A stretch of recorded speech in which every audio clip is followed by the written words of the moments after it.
আমেরিকার বাসার আশেপাশে এবং রাস্তায় উন্মুক্ত মাটি রাখা নিষেধ।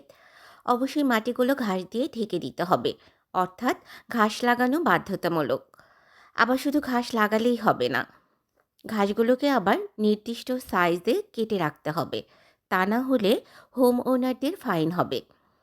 আজকে দেখুন সিটি কর্পোরেশন থেকে লোক এসে রাস্তার ঘাসগুলো কেটে দিচ্ছে। দেখতেই পাচ্ছেন কিভাবে মেশিন দিয়ে ঘাসগুলোকে কেটে দিচ্ছে। আর কাটার পরে যে বাড়তি ঘাসগুলো থাকবে, ওইগুলো তারা পলিথিনে করে নিয়ে চলে যাবে।